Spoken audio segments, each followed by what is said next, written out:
৭১ ও ২৪-এর শহীদদের প্রতি শ্রদ্ধা জানিয়ে রাজনীতির মাঠে নাগরিক পার্টি, একসাথে গণপরিষদ ও জাতীয় নির্বাচন করার দাবি। জাতীয় নির্বাচন সেটি গণপরিষদ নির্বাচন এবং একই সাথে সংসদ নির্বাচন আকারে করা যেতে পারে, সেই দাবিটাই আমরা জানাচ্ছি। নির্বাচন কমিশনের হাতেই এনআইটি সেবা রাখার পক্ষে সিইসি, জাতীয় সম্পদ হিসেবে একক নিয়ন্ত্রণে থাকা উচিত নয় মন্তব্য গভর্নরের। ডাক্তার অনুমতি দিলেই দেশে ফিরবেন বিএনপি চেয়ারপারসন খালেদা জিয়া, অসুস্থ মহাসচিবকে দেখতে হাসপাতালে মির্জা আব্বাস। দেশে মব জাস্টিসের সুযোগ নেই, উপদেষ্টা পরিষদের বৈঠক শেষে সৈয়দ আলী জোয়ানা, শিক্ষা উপদেষ্টা হচ্ছেন CR আবরার। অস্ট্রেলিয়াকে হারিয়ে ভারতের মধুর প্রতিশোধ, 4 উইকেটের জয়ে সবার আগে ফাইনালে রোহিত শর্মার দল। আজ দ্বিতীয় সেমিফাইনালে দক্ষিণ আফ্রিকার প্রতিপক্ষ নিউজিল্যান্ড।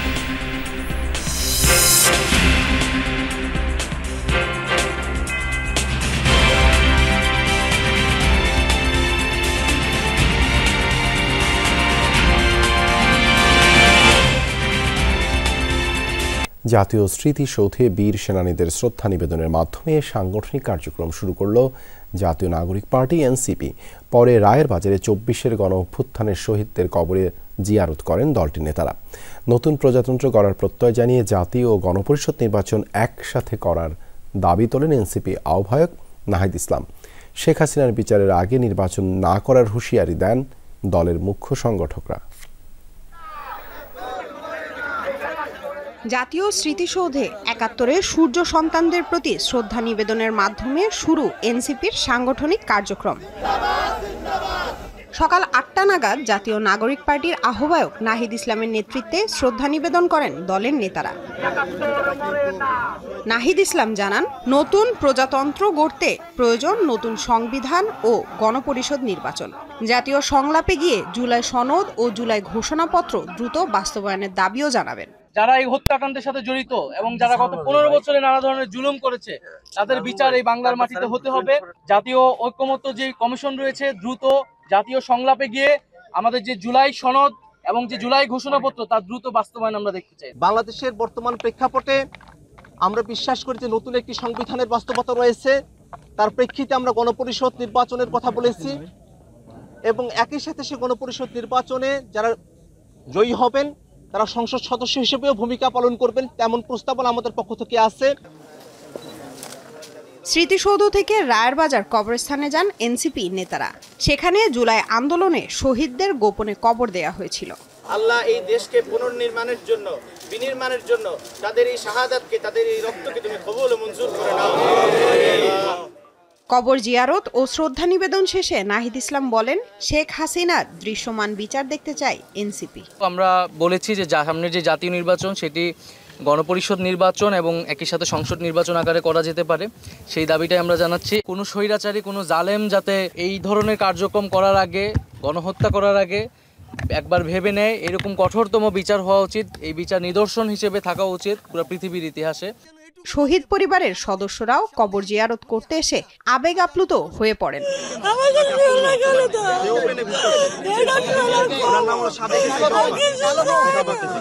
জুলাই বাসাতে বের হইছে, আর ফিরে নাই ভাই, লাস্টও ফিরে নাই, কি বলবো বলেন।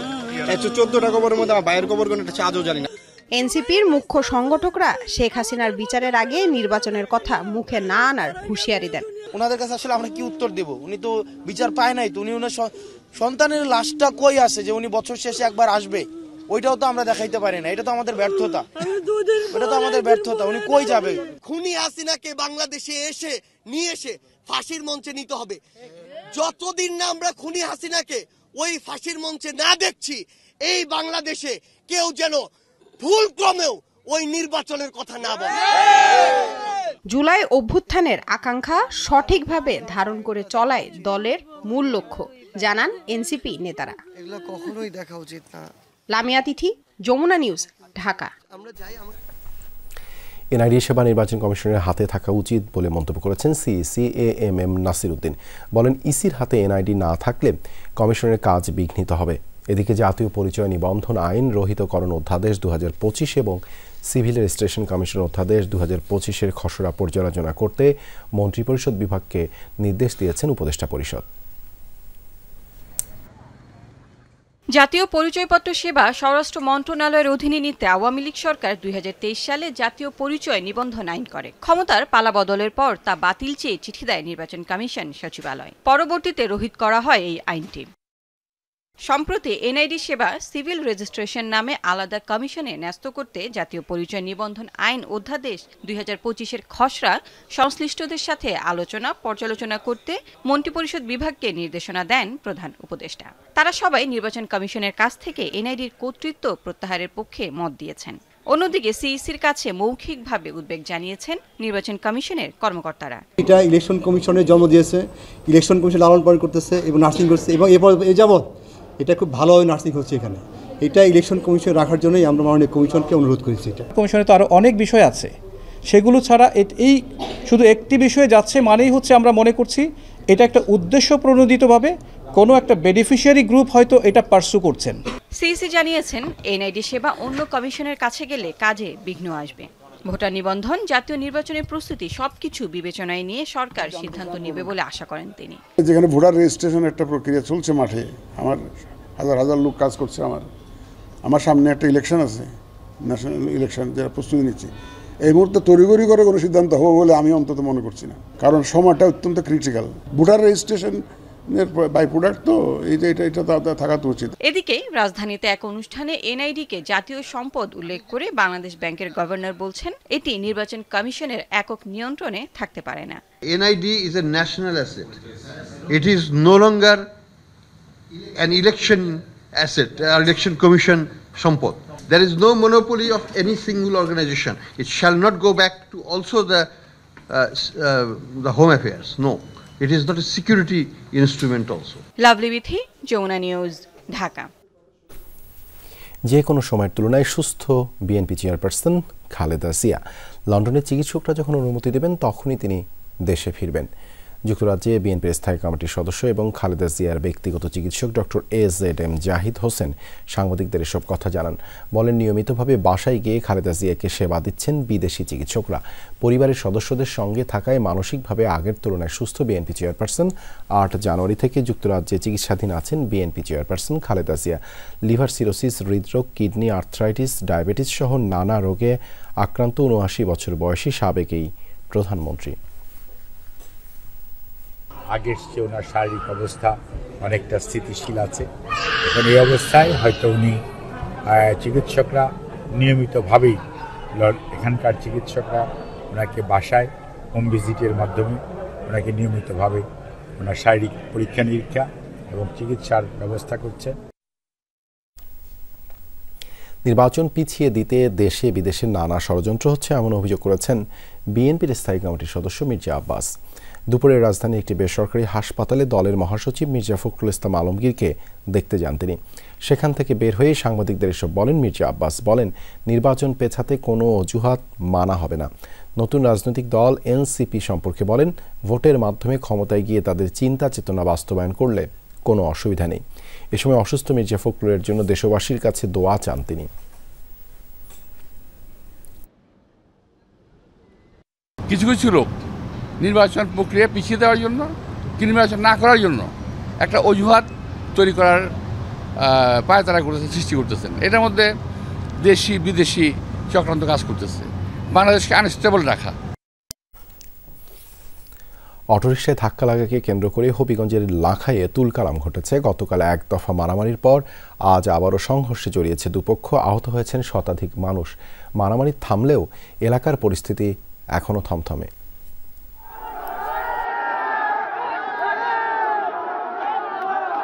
হবিগঞ্জের লাখাই উপজেলার সিংহগ্রাম, পুরো গ্রামই যেন রণক্ষেত্র।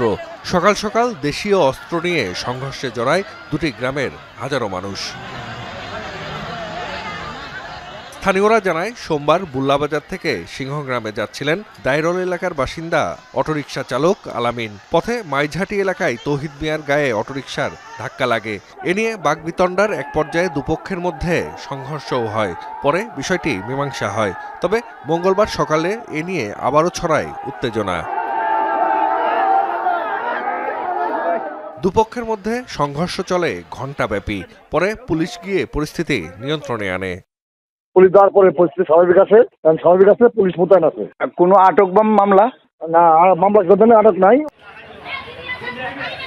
দুপক্ষের সংঘর্ষে আহত হন শতাধিক মানুষ।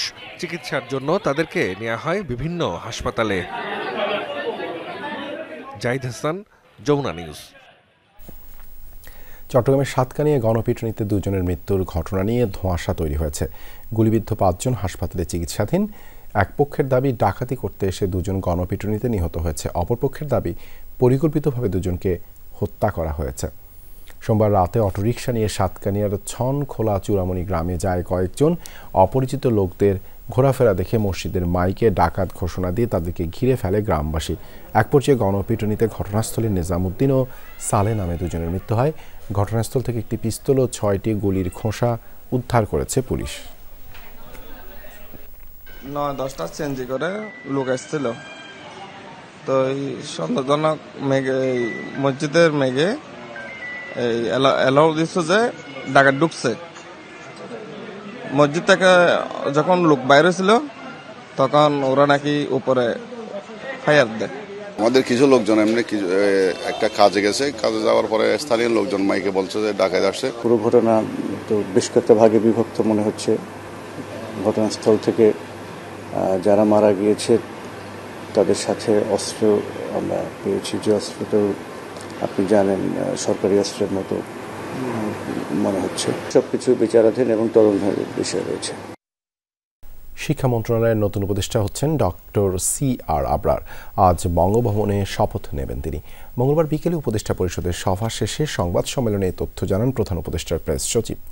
সকালে ডক্টর মোহাম্মদ ইউনূসের সভাপতিত্বে উপদেষ্টা পরিষদের সভা অনুষ্ঠিত হয়। পরে ফরেন সার্ভিস একাডেমিতে আয়োজিত এক সংবাদ সম্মেলনে কথা বলেন বন ও পরিবেশ উপদেষ্টা রিজওয়ানা হাসান। জানান সভায় PSCর মাধ্যমে বাড়তি 2000 চিকিৎসক নিয়োগের সিদ্ধান্ত হয়েছে। এছাড়া সৌদি আরামকো বাজার মূল্যের কমে বাংলাদেশকে LNG দিতে সম্মত হয়েছে বলেও জানান তিনি।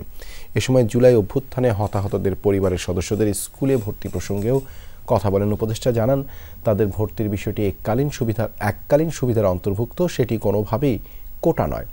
দেশে মব জাস্টিস বা মোরাল পুলিশিংয়ের সুযোগ নেই বলেও জানান তিনি। 12,500 মানুষের জন্য এটা একটা এককালীন সুবিধা হিসেবে থাকবে, শুধুমাত্র স্কুলে ভর্তির ক্ষেত্রে। এটা কোনোভাবেই কোটার সাথে তুলনীয় নয়। সরকারের অবস্থান একেবারে স্পষ্ট, এরকম মব জাস্টিস কিংবা মোরাল পুলিশিংয়ের কোনো সুযোগ নেই।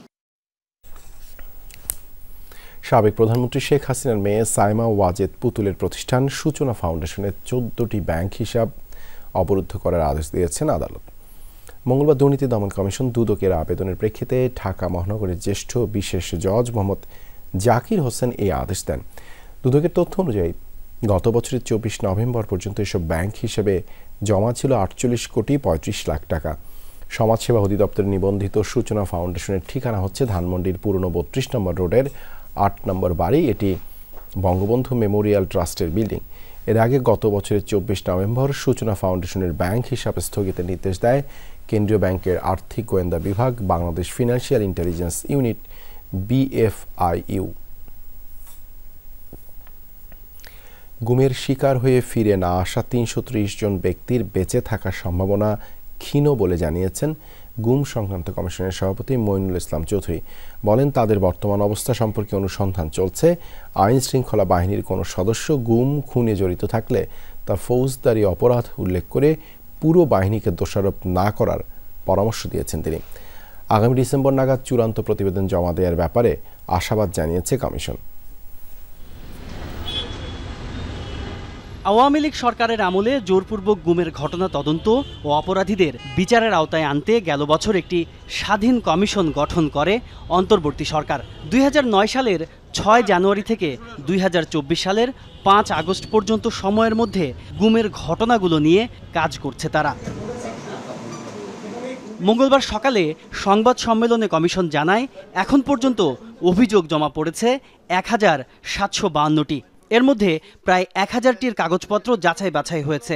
একই সাথে নিখোঁজ 330 জনের ব্যাপারেও অনুসন্ধান চলমান। বেঁচে থাকার সম্ভাবনা ক্ষীণ বলতে পারি, জেনারেলি স্পিকিং, কিন্তু কয়েকজন বেঁচে থাকতে পারে, ইন্ডিয়ান জেলে থাকতে পারে। আমরা দেখতেছি, রিলেট করতেছি, ক্রস চেক করতেছি, তারপর আমরা সিদ্ধান্তে আসবো যে আমরা কয়জনকে পাইলাম, কয়জনকে পাইলাম না। কমিশন প্রধান জানান, আইন শৃঙ্খলা বাহিনীর ভেতরেই গোপন বন্দিশালার সন্ধান পেয়েছেন তারা। তবে ব্যক্তির অপরাধের দায় বাহিনীকে দেয়া সমীচীন নয়। এন্টায়ার বাহিনী প্যানিক স্ট্রিকেন বা উদ্বিগ্ন হওয়ার কোনো কারণ নাই, কারণ সেই বাহিনীর যেসব সদস্যরা গুমের সাথে জড়িত তাদের প্যানিক স্ট্রিকেন হওয়া বা উদ্বিগ্ন হওয়া স্বাভাবিক। অন্যরা কেন হবে? আর এই দায় কেন বাহিনী নেবে? নেওয়ার তো কোনো সুযোগ নাই। এটা পার্সোনাল ক্রিমিনাল লায়াবিলিটি, এটা ব্যক্তিগত ফৌজদারি দায়। তবে কতটা স্বাধীনভাবে কাজ করছে কমিশন, সে প্রশ্নের জবাব দিয়েছেন অন্যতম সদস্য নাবিলা ইদ্রিস। এখন যারা এই বিচার কার্যে বাধা প্রদান করছেন, অর্থাৎ ধরেন জেনারেলদেরকে পালিয়ে থাকতে সহায়তা করছেন বা কোনো ধরনের সেফ প্যাসেজ দিচ্ছেন, তারা কিন্তু ওপরের আদেশে করছেন এই এক্সকিউজটা ব্যবহার করতে পারবেন না, ঠিক আছে? এবং তারা সেক্ষেত্রে ফৌজদারি অপরাধের সাথে জড়িত হয়ে যাচ্ছেন। একটা নতুন জেনারেশন অফ ক্রিমিনালস তৈরি হচ্ছে। এটার দায়ভার পরে নেওয়াটা কিন্তু কঠিন হবে। আমাদের আহ্বান থাকবে যে আইনকে আইনের পথে চলতে দেন। ভারতের বিভিন্ন কারাগারে গত 2-2.5 বছরে আটক 1067 জন বাংলাদেশের নাম ঠিকানা সহ একটি তালিকা পেয়েছে কমিশন। সেখানে গুম হওয়া কোনো ব্যক্তি আছেন কিনা তা খতিয়ে দেখা হচ্ছে। পুলিশ লাইনের ভিতরে কারাগারের মতো। তাজনুর ইসলাম, যমুনা নিউজ, ঢাকা। ঢাকা বিশ্ববিদ্যালয় থেকে 7 কলেজের পৃথকীকরণ প্রক্রিয়া শুরু হতে যাচ্ছে 2024-25 শিক্ষাবর্ষ থেকে স্নাতক ও স্নাতকোত্তর শিক্ষার্থীদের যাবতীয় শিক্ষা কার্যক্রম নতুন কাঠামোর অন্তর্ভুক্তিতে হবে। এজন্য ইউজিসির নজরদারিতে তৈরি হবে সমন্বয় কমিটি, যার পরিচালক হবেন 7 কলেজের কোনো এক অধ্যক্ষ। সাথে থাকবেন ঢাকা বিশ্ববিদ্যালয়ের পরীক্ষা নিয়ন্ত্রক, ভর্তি রেজিস্ট্রার ও হিসাব বিভাগের প্রতিনিধি। তবে যেসব শিক্ষার্থী বর্তমানে ঢাকা বিশ্ববিদ্যালয়ের অধীনে রয়েছে তাদের ক্ষেত্রে বিশ্ববিদ্যালয় প্রশাসন বর্তমান ব্যবস্থা চালু রাখবে। 2017 সালে ঢাকা বিশ্ববিদ্যালয়ের অধিভুক্ত হবার পর থেকেই 7 কলেজের প্রশাসনিক ও শিক্ষা কার্যক্রমে নানান সমস্যা ও জটিলতা সৃষ্টি হতে থাকে। এরই প্রেক্ষিতে অধিভুক্ত বাতিলের দাবিতে আন্দোলনে নামে শিক্ষার্থীরা। চলতি বছরের 25 জানুয়ারি ঢাকা বিশ্ববিদ্যালয় কর্তৃপক্ষ 7 কলেজ পৃথকীকরণের সিদ্ধান্ত নেয়। অচলাবস্থা নিরসনে প্রায় 1 মাস পর নতুন সিদ্ধান্ত জানালো বিশ্ববিদ্যালয় মঞ্জুরি কমিশন। 7 কলেজের স্নাতক ও স্নাতকোত্তর পর্যায়ে শিক্ষার্থীদের শিক্ষা ও প্রশাসনিক কার্যক্রম পরিচালনার লক্ষ্যে সাময়িক ব্যবস্থা গ্রহণের সুপারিশ করা হয়, যেখানে 2024-25 শিক্ষাবর্ষ থেকে এই প্রতিষ্ঠানগুলোর শিক্ষা কার্যক্রম পৃথক হচ্ছে ঢাকা বিশ্ববিদ্যালয় থেকে। কিভাবে দেখছে আন্দোলনকারীরা? অন্তর্বর্তী প্রশাসন 7 কলেজকে চালাবে, যাতে করে যে সেশন জট থেকে শুরু করে শিক্ষার্থীদের কোনো পড়াশোনার বিঘ্নতা না ঘটে। সেই প্রেক্ষিতেই অন্তর্বর্তী প্রশাসন 7 কলেজকে চালাবে। এটা তো খুবই ভালো একটা সংবাদ। বিশ্ববিদ্যালয় মঞ্জুরি কমিশনের সুপারিশ অনুযায়ী সাময়িকভাবে 7টি প্রতিষ্ঠানের একক সমন্বিত কাঠামো থাকবে। একটি পূর্ণাঙ্গ বিশ্ববিদ্যালয় বা সমকক্ষ প্রাতিষ্ঠানিক কাঠামোর আওতাভুক্ত হওয়ার আগ পর্যন্ত এই সাময়িক কাঠামো 7টি কলেজের দায়িত্ব পালন করবে। কমিটির পরিচালক হবেন 7 কলেজের একজন অধ্যক্ষ। প্রস্তাবিত এই ব্যবস্থাটি ঢাকা বিশ্ববিদ্যালয়ের একাডেমিক কাউন্সিল ও সিন্ডিকেটে অনুমোদনের পরই কার্যকর হবে। এইবার কিন্তু একটা সময় নিয়ে সুচিন্তিতভাবে, যাতে নতুন করে আর কোনো সমস্যার তৈরি না হয়, বরং এটাকে একটা নির্দিষ্ট গন্তব্যে পৌঁছানোর লক্ষ্যে তারা চিন্তা করছেন। সে আলোকে কিন্তু এই অন্তর্বর্তী কাঠামো করার চিন্তা। প্রক্রিয়াটা চলমান করার জন্য একটা অন্তর্বর্তী কমিটি গঠন করা হবে এবং কমিটিতে 7 কলেজের কাউকে রাখা হবে। আমরা তো আসলে কোথাও নাই, আমরা জাতীয় বিশ্ববিদ্যালয়ের সাথে নাই, ঢাকা ইউনিভার্সিটির সাথেও নাই। তো আমাদের তো একটা ডেস্টিনেশন লাগবে। সেই অর্থে চিন্তা করলে তো এটা একটা প্রগতি বলাই যায়। পূর্ণাঙ্গ বিশ্ববিদ্যালয়ের মতো স্বতন্ত্র পরিচয় নিশ্চিত করতে চায় সাধারণ শিক্ষার্থীরা। নতুন এই প্রস্তাবনায় যেন কোনো সমন্বয়হীনতা তৈরি না হয় সে প্রত্যাশাও তাদের। আমরা ঢাকার বুকে একটা নিজস্ব একটা পরিচয় চাই, এবং দেখা যাচ্ছে এই দিকে আস্তে আস্তে আগাচ্ছে, মোটামুটি সফলতার দিকে। যদি আমাদের প্রস্তাবিত কাঠামো এবং তারা যেসব বলেছে যে ধীরে ধীরে এটা সফলতার দিকে যায়, সর্বোচ্চ শিক্ষার মান উন্নয়ন হবে। 7 কলেজের যে স্টুডেন্ট রয়েছে এটার জন্য অবশ্যই আমরা খুশি, কারণ আমরা আলাদা একটা ভার্সিটি পাবো। অনুমোদন দিয়ে যত তাড়াতাড়ি সম্ভব মুক্ত করে দেয়া। প্রতিটি প্রতিষ্ঠান কেন্দ্রের সাথে সমন্বয় করে প্রশাসনিক কার্যক্রম সম্পাদন করবে বলে সুপারিশে জানানো হয়। ফারহানা ন্যান্সি, যমুনা নিউজ, ঢাকা। শাড়ি বা লুঙ্গি নয়, মানুষকে প্রতিষ্ঠিত করাই জাকাতের উদ্দেশ্য হওয়া উচিত, এ কথা বলেছেন জামায়াতের আমির ডাক্তার শফিকুর রহমান। বিকেলে শ্যামলী বাদশাহ ফয়সাল ইনস্টিটিউট মাঠে চিকিৎসকদের সম্মানে ইফতার মাহফিলে কথা বলেন তিনি। ন্যাশনাল ডক্টরস ফোরাম ঢাকা মহানগরী উত্তর শাখায় আয়োজন করে। জামায়াত আমির বলেন, জাকাতের সুষ্ঠু বন্টন হলে সমাজে অর্থনৈতিক ভারসাম্য আসবে। মানুষকে প্রতিষ্ঠিত করার উদ্দেশ্যে যারা জাকাত দিতে চায় এই কাজে তাদের সহযোগিতা করবে জামায়াত। ডক্টর শফিকুর রহমান বলেন, নেতাকে ক্ষমতায় নেয়ার জন্য নয়, দেশে আল্লাহর আইন বাস্তবায়ন করতে চায় জামায়াত ইসলামী। বলেন, মানুষের অধিকার নিশ্চিত করতে হলে দিন কায়েমের বিকল্প নেই। একজন অসচ্ছল লোক যদি জাকাতকে পরিপূর্ণ আমানতদারির সাথে তিনি যদি গ্রহণ করেন, দ্বিতীয়বার তাকে আর হাত পাততে হবে না। ইনশাআল্লাহ আপনাদের আস্থার বেস্ট জায়গা যেটা সেইখানেই দেওয়ার জন্য আমি অনুরোধ করব, কিন্তু আল্লাহর রাস্তায় হাত জোড় করে অনুরোধ করব, শাড়ি এবং লুঙ্গি বিতরণ করবেন না। 20 টাকা 100 টাকা 50 টাকা দিবেন না। এ দিয়ে সে স্বাবলম্বী হবে না, জাকাতের মাকসুদ পূরণ হবে না। দেশের কঠিন সময়ে জাতীয় ঐক্য বড় শক্তি, এমন মন্তব্য করেছেন জাতীয় পার্টির চেয়ারম্যান GM কাদের। বলেছেন, অহেতুক দ্বন্দ্বের মাধ্যমে কেউ কেউ জাতীয় ঐক্য বিনষ্ট করছেন। সন্ধ্যায় রাজধানীর একটি হোটেলে কূটনৈতিক ও রাজনীতিবিদদের সম্মানে জাতীয় পার্টির ইফতার মাহফিলে এসব কথা বলেন তিনি। এ সময় দেশের শান্তি সমৃদ্ধি বজায় রাখতে ঐক্যের পথ আবিষ্কারের কথা বলেন GM কাদের। জাতি হিসেবে সকলের সাথে বন্ধুত্ব, কারোর সাথে বিদ্বেষ নয়, এমন পররাষ্ট্রনীতি অনুসরণের উপর গুরুত্ব আরোপ করেন জাতীয় পার্টির চেয়ারম্যান। দলের ইফতার মাহফিলে যোগ দেন যুক্তরাষ্ট্র, যুক্তরাজ্য, জার্মানি, ভারত সহ বিভিন্ন দেশের রাষ্ট্রদূত ও ঊর্ধ্বতন কর্মকর্তারা। ঐক্য বাংলাদেশের জন্য সবসময় শক্তি ছিল। বাঙালি তাদের সকল আন্দোলন সংগ্রামে চরম সফলতা দেখেছে যখন সমগ্র জাতি ঐক্যবদ্ধ হতে পেরেছে। কিন্তু এখন আমরা উদ্বেগের সঙ্গে লক্ষ্য করছি, অহেতুক দ্বন্দ্ব ঐক্য বিনষ্ট করছে। এমন বিভাজন দেখছি যা সমাজকে ক্ষতবিক্ষত করছে। এমন কার্যকলাপ চোখে পড়ছে যা আমাদের সমৃদ্ধ ও সহনশীল ঐতিহ্যের সঙ্গে সামঞ্জস্যপূর্ণ নয়। 133 কোটি টাকা বিদেশে পাচারের মামলায় সাদিক এগ্রোর চেয়ারম্যান ইমরান হোসেনকে কারাগারে পাঠিয়েছে CMM আদালত। এর আগে CID সদর দপ্তরের সংবাদ সম্মেলনে জানানো হয়, ইমরান চোরাচালান, প্রতারণা এবং জালিয়াতির মাধ্যমে অর্জিত এই অর্থ থাইল্যান্ড সহ বিভিন্ন দেশে পাচার করেছেন।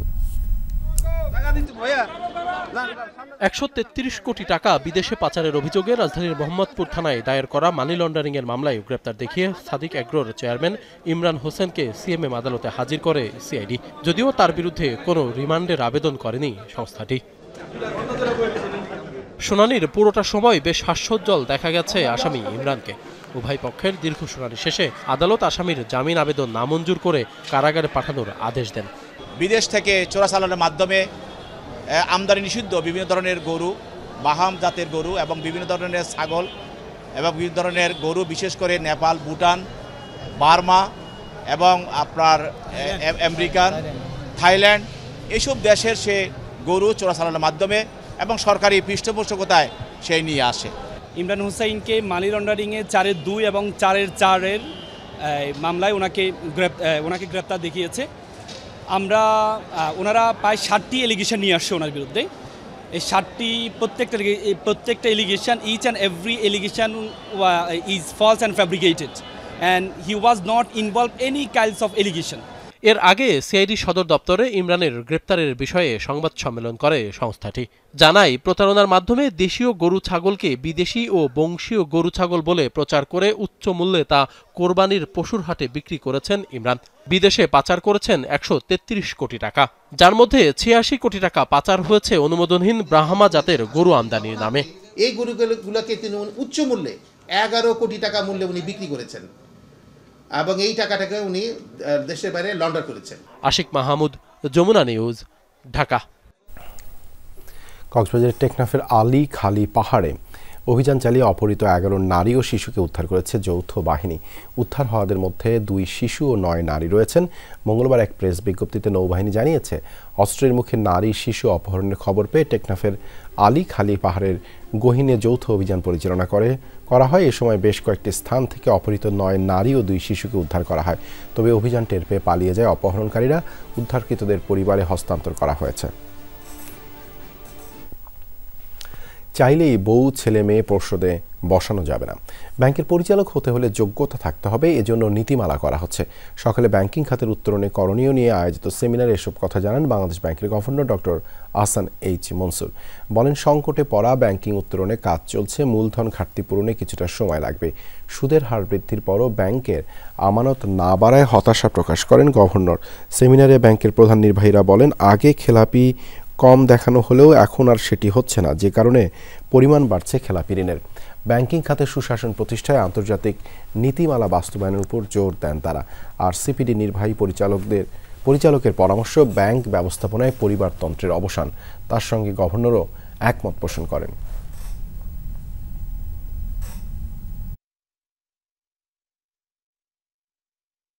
ব্যাংকিং কোম্পানি অ্যাক্ট বারবার যে পরিবর্তন হচ্ছে ওই পরিবারতন্ত্র করার জন্য, এটা কিন্তু কার আন্ডারে? Under the watch of Bangladesh bank হয়েছে।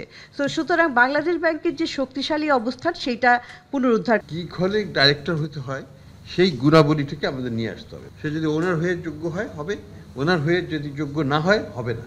আমরা চাই না হাউস ওয়াইফকে বসিয়ে দিচ্ছে, মেয়েকে বসিয়ে দিচ্ছে, অমুককে বসিয়ে দিচ্ছে without the proper qualification, experience, age, কোনো কিছু ছাড়া এগুলো হয়ে যাচ্ছে।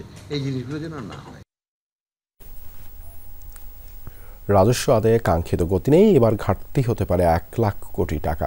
এভাবে চললে সরকারের ঋণ পরিশোধের চাপ আরও কঠিন হবে, এই কথা জানিয়েছেন এনবিআর চেয়ারম্যান আব্দুর রহমান খান।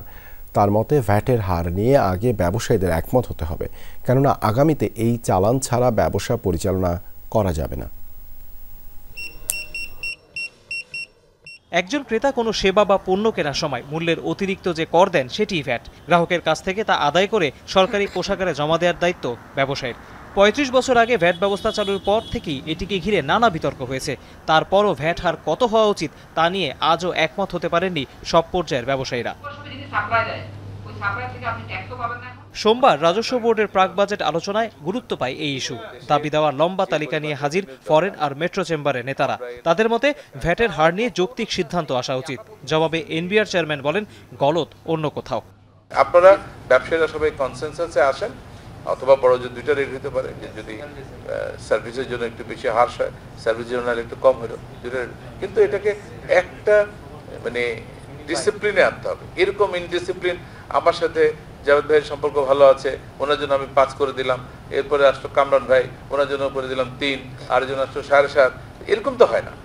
এ সময় ব্যবসায়ীরা ব্যক্তির করমুক্ত আয় 4.5 লাখ টাকা এবং সর্বোচ্চ কর হার 25% করার প্রস্তাব দেন। পরামর্শ আসে অটোমেশনের পরিধি বাড়ানোর। কর্পোরেট কর হার বাস্তবিক হারে কমানোর পাশাপাশি অগ্রিম আয়কর ও টার্নওভার কর নীতির সংস্কার প্রয়োজন, যাতে কর আয় ভিত্তিক হয়। যারা ব্যাংক অ্যাকাউন্ট মেইনটেইন করে, মানে যে সমস্ত ব্যাংকগুলো, তারা ওই কোম্পানির ইটিআইএন ছাড়া বা পিএসএল ছাড়া ব্যাংক অ্যাকাউন্ট মেইনটেইন করতে পারবে না, যদি আপনি এইভাবে খুব ড্রাস্টিক ওয়েতে চান।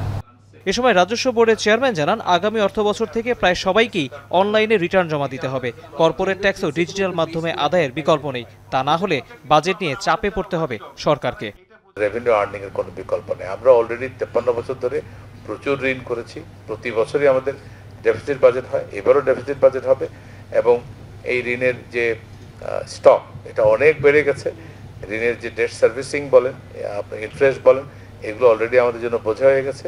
এনবিআর চেয়ারম্যান জানান, যারা রিটার্ন জমা দেন না এতদিন তারা কিছুটা ছাড় পেলেও আগামী বছর থেকে কোনোভাবেই আর ছাড় নেই। তৌহিদ হোসেন, যমুনা নিউজ, ঢাকা। রমজানের 3য় দিনে জমজমাট ছিল রাজধানীর ইফতার বাজারগুলো। এলিফ্যান্ট রোডের জনপ্রিয় কয়েকটি রেস্টুরেন্ট ছাড়াও বিভিন্ন স্থানে ফুড কার্টে করে নানা পদের মুখরোচক খাবারের আয়োজন নিয়ে হাজির হন ব্যবসায়ীরা। তারা বলেন, ক্রেতাদের কথা মাথায় রেখেই গেল বছরের মূল্যেই বিক্রি করেন ইফতার আইটেম।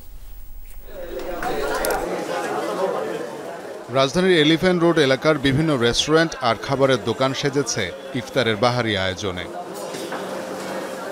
এখানকার বড় রেস্টুরেন্টগুলোতে ইফতার আইটেমে ভরপুর, এক একটার এক এক নাম।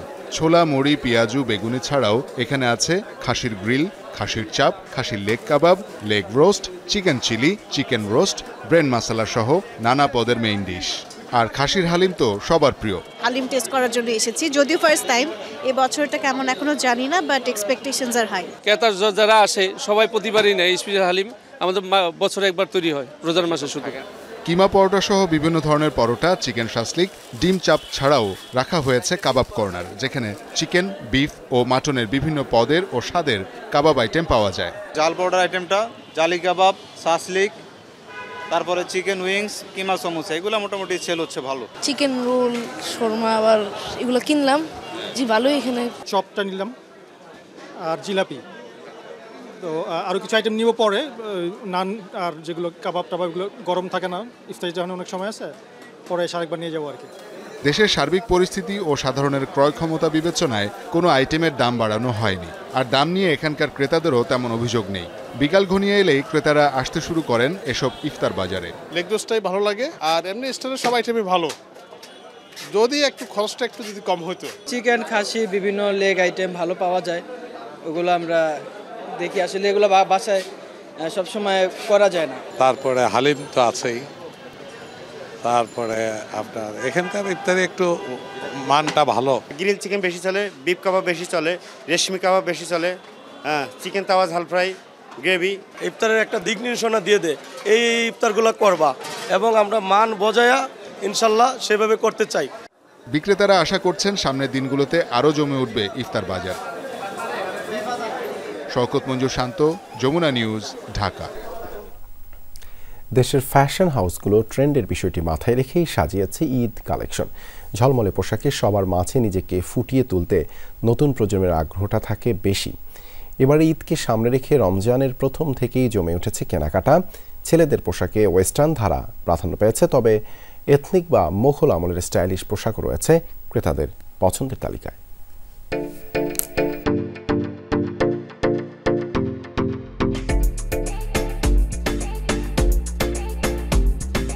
ঈদ মানেই নতুন জামা কেনার ধুম, আর তা হতে হবে ট্রেন্ডি ফ্যাশনের। এবার ঈদের ছেলেদের পোশাকে এগিয়ে আছে ওয়েস্টার্ন এবং এথনিক পোশাক। ফ্যাশন প্রেমীদের জন্য পোশাকের নকশা আনা হয়েছে একটু রাজকীয় ঢং। দোকানিরা বলছেন প্রতিটা কালেকশনেই ফেব্রিক সিলেক্ট করার সময় সবার আগে মাথায় থাকে কাস্টমারের লুক এবং কমফোর্টের বিষয়টি। ভাবতে হয় আর্থিক দিকটি নিয়েও।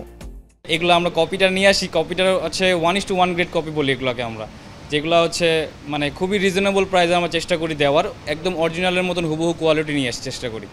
পাঞ্জাবির সাথে পরার জন্য স্যান্ডেল দেখি, স্যান্ডেল শু টাইপের কিনবো, হয়তো দেখা যাক, এখনো আসলে সিদ্ধান্তভাবে নেই নাই। আমাদের পাঞ্জাবিটা দুই ক্যাটাগরিতে হয়, একটা গ্লিটার গ্লাক্স যেটা আমি বললাম যে প্রিমিয়াম সেগমেন্টের যেটা, আর একটা হচ্ছে রয়্যাল ডেলিকেসি। রয়্যাল ডেলিকেসিটা হয়ে থাকে যে আপনি নর্মালি ইউজ করবেন, কিন্তু এটা হয়ে থাকে হচ্ছে অনেক কমফোর্টেবল এবং সব জায়গায় পরে যাওয়ার মতো পাঞ্জাবিটা। আর নতুন পোশাকের সঙ্গে মিলিয়ে জুতা না হলে যেন পুরো সাজটা অসম্পূর্ণই থেকে যায়। আর এবারও নিত্য নতুন ডিজাইনের জুতার পসরা বসেছে নামি দামি সব ব্র্যান্ডের শোরুমে। পাঞ্জাবির সঙ্গে পরার জন্য বরাবরই কলাপুরি ও নাগরা পছন্দের তালিকায়, তবে এখন লোফার ও স্নিকারও পরেন অনেকে। ছেলেদের ফ্যাশনে প্রাধান্য পেয়েছে হাতঘড়িও। স্ন্যাকার জাতীয় জুতা এবং এই আপনার একটু বড় ওভারসাইজ এরকম আর কি পোশাকের সাথে মানানসই আর কি। বিভিন্ন ধরনের পাঞ্জাবি ঘুরে ঘুরে দেখলাম, যেহেতু কেবল রোজার শুরু, পাঞ্জাবিটাই দেখা হয়েছে। আর সেই সাথে জুতা, জিন্স, বা এবার যেহেতু গরমের মধ্যে ঈদটা পড়ছে, সো এই গরমের মাথায় রেখেই হচ্ছে জিনিসগুলো কেনাকাটার চিন্তা ভাবনা করতেছি। বৈচিত্র্যময় রং নির্বাচন করার পাশাপাশি ট্রেন্ডি সব মোটিভে ঈদের ফ্যাশন কালেকশন সাজিয়েছে বিভিন্ন ব্র্যান্ড ও ফ্যাশন হাউসগুলো। রেদওয়ান আহমেদ, যমুনা নিউজ, ঢাকা। প্রতিবারের ন্যায় এবারও যমুনা ফিউচার পার্কের ঈদ আয়োজনে শুরু হয়েছে কোটি টাকার ঈদ অফার। জমজমাট ঈদ শপিংয়ের আনন্দে ভিন্ন মাত্রা যোগ করেছে এই আয়োজন। যমুনা ফিউচার পার্কে কেনাকাটা করে যে কেউ কিউআর কোড স্ক্যান করে কিংবা যমুনা গিফটের ওয়েবসাইটে লগ ইন করে পেতে পারেন উপহার। এরপর ভাউচার তথা ক্রয় রসিদের তথ্য জমা দিয়ে ফিরতে এসএমএসেই মিলতে পারে কোটি টাকার উপহার। এতে থাকছে রেফ্রিজারেটর, গোল্ড, টেলিভিশন, ইলেকট্রনিক্স পণ্য সহ রকমারি পুরস্কার। এই অফারটি চলবে চাঁদ রাত পর্যন্ত। মঙ্গলবার কেনাকাটা করে পুরস্কার জিতে নিয়েছেন 15 জন। পুরস্কার প্রদান করেন যমুনা গ্রুপের পরিচালক ডক্টর মোহাম্মদ আলমগীর আলম। ঈদের কেনাকাটা নির্বিঘ্ন করতে বিশেষ ব্যবস্থা গ্রহণ করেছে ডিবি। পাশাপাশি নগরবাসীর জানমালের নিরাপত্তায় আইন শৃঙ্খলা বাহিনীর তৎপরতা বাড়ানো হয়েছে, জানিয়েছেন ডিবির অতিরিক্ত পুলিশ কমিশনার রেজাউল করিম মল্লিক। রাতে রাজধানীর বেশ কয়েকটি শপিং মল পরিদর্শন শেষে গুলশান পুলিশ প্লাজায় ব্রিফিংয়ে তিনি এসব কথা বলেন। আমরা ছিনতাই প্রতিরোধে আমাদের পেট্রোল আমাদের ফুড পেট্রোল, আমাদের ডিবি সব কাজ করে যাচ্ছে, চেকপোস্ট সবগুলি কাজ করে যাচ্ছে। যারা খারাপ প্রকৃতির লোক তাদের কাউকেই আমরা রেহাই দেব না, সবাইকে আমাদের আইনের আওতায় আনব। জনগণের জানমাল নিরাপদ রক্ষার জন্য আমাদের যা যা করণীয় আমরা সব চেষ্টা অব্যাহত রয়েছে। ঢাকার নবাবগঞ্জে বীর মুক্তিযোদ্ধা নুরুল ইসলাম ফাউন্ডেশন উদ্যোগে দরিদ্র ও অসহায় মানুষদের মাঝে উপহার সামগ্রী বিতরণ করা হয়েছে। মঙ্গলবার সকালে আগলা ইউনিয়ন পরিষদ চত্বরে ছিল এই আয়োজন। আগলা, চুরাইন, গালিমপুর, বক্সনগর, কৈলাইল ও সোল্লা ইউনিয়নের 7,000 পরিবারের হাতে উপহার তুলে দেন যমুনা গ্রুপ এবং নুরুল ইসলাম ফাউন্ডেশনের চেয়ারম্যান অ্যাডভোকেট সালমা ইসলাম। পর্যায়ক্রমে 22টি ইউনিয়ন ও একটি পৌরসভায় নুরুল ইসলাম ফাউন্ডেশনের পক্ষ থেকে 24,000 শাড়ি ও লুঙ্গি বিতরণ করা হবে। সারা দেশেই চালু রয়েছে নুরুল ইসলাম ফাউন্ডেশনের কার্যক্রম। দোহার নবাবগঞ্জে প্রতিদিন নুরুল ইসলাম ফাউন্ডেশনের উদ্যোগে 1000 অসহায় গরিব মানুষের মাঝে খাবার বিতরণ করা হয়।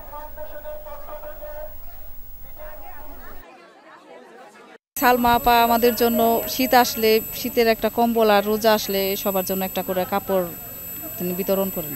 গতবার কাপড় পাইছিলাম, এবারে যে নতুন কাপড় নিতে আসছি। সবাই দোয়া করি হ্যাঁ হজে যাইব, হ্যাঁ জান আল্লাহ সহি সালামতে আনে। নুরুল ইসলাম ফাউন্ডেশন পুরা বাংলাদেশে এই ফাউন্ডেশনের তরফ থেকে আমরা দুস্থ মানুষের জন্য অনেক কিছু করে, সেলাইয়ের থেকে আরম্ভ করে গরিব দুঃখীদের অনেক কোরআন শিল্প ইবাদতের থেকে আরম্ভ করে অনেক কিছু আমরা এখান থেকে পুরা বাংলাদেশে আমাদের এই নুরুল ইসলাম ফাউন্ডেশনের পক্ষ থেকে সবাই এখান থেকে অনেক কিছু পেয়ে থাকেন। আপনারা দোয়া করবেন যাতে আমরা আরও বেশি করতে পারি। সংযুক্ত আরব আমিরাতে ক্রমশই বেড়েই চলেছে প্রবাসী বাংলাদেশিদের সাফল্য। চাকরির উদ্দেশ্যে দেশটিতে পাড়ি দিলেও অনেকেই করছেন স্বাধীন ব্যবসা। সে ধারাবাহিকতাতেই আমিরাতে আল মোস্তাহাবা আরও একটি বাংলাদেশি প্রতিষ্ঠান উদ্বোধন করলেন 2 প্রবাসী ব্যবসায়ী মোহাম্মদ সোহাগ ও নিজামুদ্দিন। সংযুক্ত আরব আমিরাত থেকে সহকর্মী মেহেদি রুবেলের প্রতিবেদনে বিস্তারিত। নিজের ভাগ্য পরিবর্তনে পরিবার পরিজন ছেড়ে সংযুক্ত আরব আমিরাতে পাড়ি দেন বহু বাংলাদেশি। চাকরির পাশাপাশি অনেকে শুরু করেন স্বাধীন ব্যবসা। সেরকমই 2 প্রবাসী মোহাম্মদ সোহাগ ও নিজামুদ্দিন। 2008 সালে বাংলাদেশ থেকে আমিরাতে আসেন এই 2 প্রবাসী। 16 বছর কঠোর পরিশ্রমে গড়ে তোলেন একে একে 3টি রেস্টুরেন্ট ও সুপার শপ, যেখানে কর্মরত শতাধিক বাংলাদেশি। এই ধারাবাহিকতা বজায় রাখতে দুবাইয়ের ইন্টারন্যাশনাল সিটি এলাকায় যৌথ মালিকানায় উদ্বোধন করেছেন আল মোসরাহাবা নামের আরও একটি বাংলাদেশি প্রতিষ্ঠান। আরব আমিরাতে আমাদের 3 নম্বর প্রতিষ্ঠান আজকে অনুষ্ঠিত হতে যাচ্ছে। আল মাস্টাবিয়া রেস্টুরেন্ট আর 2 ফ্রেন্ড মিলে 3টা শপ অলরেডি 3 নম্বর। সব দিকে ব্যবসা করতে গেলে আমাদের বাংলাদেশি কর্মীদের অনেক সংকট হইতেছে, ভিসা বন্ধ। তো আমরা ভিসা চালু না থাকার কারণে আমরা ব্যবসা করতে পারতেছি না। আর এই রেস্টুরেন্টে অলরেডি স্টাফের শর্ট আছে যে ভিসা বন্ধের কারণে। ফিতা কেটে প্রতিষ্ঠানটির আনুষ্ঠানিক উদ্বোধন করেন প্রতিষ্ঠানটির 2 স্বত্বাধিকারী ও তাদের পরিবার। এ সময় অন্যদের মাঝে উপস্থিত ছিলেন আব্দুল্লাহ আল শাহিন, ইস্তিয়াক আসিফ, আশিক ইসলাম সহ বহু প্রবাসী বাংলাদেশি। বাংলাদেশ স্টাফ সংকটের কারণে আমরা অন্যান্য দেশের কান্ট্রি লোকেরা আমরা হায়ার করতেছি, যে কারণে আমাদের দেশের রেমিটেন্সটা অন্য একটা দেশে রিসিভ করতেছে। এই জিনিসটা যে আমাদের বাংলাদেশের গভর্নমেন্ট যদি ওপেন করে দেয়, আমাদের বাংলাদেশের ভিসা ওপেন করে দেয়, কাইন্ডলি আমাদের বাংলাদেশের রেমিটেন্সগুলো আমাদের বাংলাদেশে ইন্টার করবে। বাংলাদেশি সাধারণ শ্রমিক ভিসা চালু ও অন্যান্য সমস্যা সমাধানে সরকারের প্রতি আহ্বান জানান অনুষ্ঠানে উপস্থিত প্রবাসীরা। প্রতিষ্ঠানটির উন্নতি কামনায় বিশেষ দোয়া ও মোনাজাত করা হয়। মেহেদি রুবেল, যমুনা নিউজ, সংযুক্ত আরব আমিরাত। যুক্তরাজ্যে আয়োজিত হয়েছে প্রবাসীদের সুধী সমাবেশ। এতে আগামী স্থানীয় নির্বাচনে স্বতন্ত্র প্রার্থী হিসেবে বিয়ন্ড টিভি ইউকের নির্বাহী পরিচালক আব্দুল এম চৌধুরী সুমনের নাম ঘোষণা করা হয়। বার্মিংহামের বাংলাদেশি অধ্যুষিত এলাকা আস্টন ওয়ার্ড থেকে লড়বেন তিনি। বাংলাদেশ মাল্টিপারপাস সেন্টারে অনুষ্ঠিত এই সমাবেশে সভাপতিত্ব করেন মফিজ খান, যৌথভাবে পরিচালনা করেন গুলজার আহমেদ ফয়সাল ও রিয়াদ আহাদ।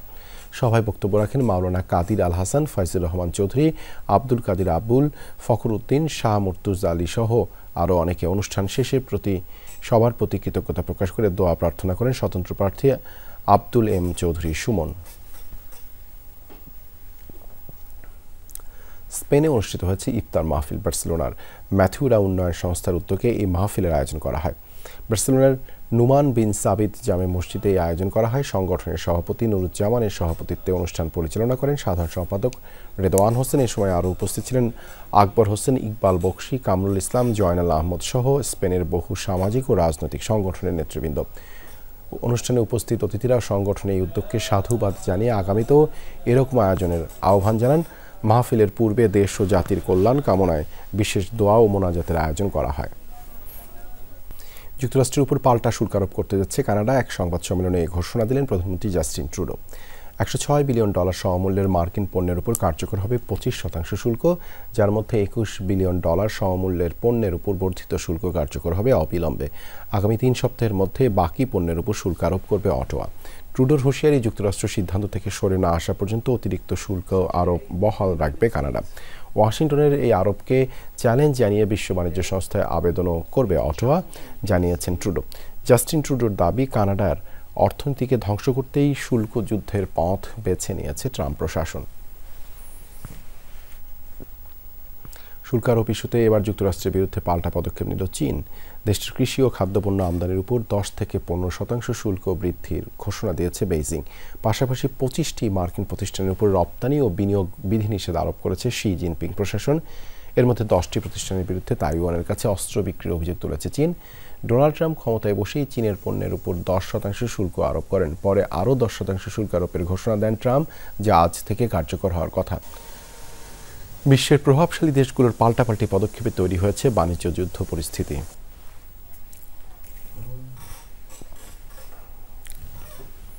প্রতিশোধের ম্যাচে ওজি বধের গল্প লিখে টানা তৃতীয়বার চ্যাম্পিয়ন্স ট্রফির ফাইনালে ভারত। 84 রানের ইনিংস খেলে জয়ের নায়ক আবারও সেই বিরাট কোহলি। দুবাইয়ে আগে ব্যাট করে ভারতের বোলিং দাপটে 264 রানে গুটিয়ে যায় অস্ট্রেলিয়া। জবাবে কোহলি আর রাহুলদের ব্যাটে 11 বল আগেই 4 উইকেটের জয় তুলে নেয় টিম ইন্ডিয়া।